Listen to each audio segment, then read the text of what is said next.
আমাদের সরকার প্রধানও কিন্তু বিশেষ নজর দিতে বলেছেন এবং প্রবাসী সহ যারা এই সংশ্লিষ্ট দিক নির্দেশনাও দিয়েছেন। কি বললেন আজকের সভায়?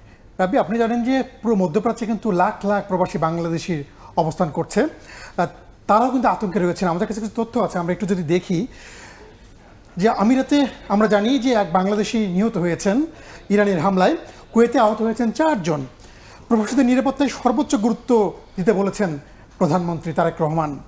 এছাড়াও একটা বিষয় বারবার বলা হচ্ছিল যে পর্যাপ্ত মজুদ থাকায় দেশে জ্বালানি সংকট হবে না। যে আতঙ্কটা ছিল যে যেহেতু ইরান হামলা চলছে, যদি হরমুজ প্রণালী বন্ধ হয়ে যায় তাহলে সারা বিশ্বে তেলের ঘাটতি দেখা দিবে এবং এতে জ্বালানি যদি সংকট দেখা দেয় তাহলে সব কিছুর দাম কিন্তু বাড়বে।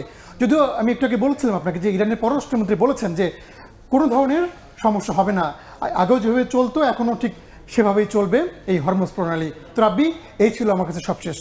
রানা, অসংখ্য ধন্যবাদ আলোচনায় যুক্ত হওয়ার জন্য। ধন্যবাদ।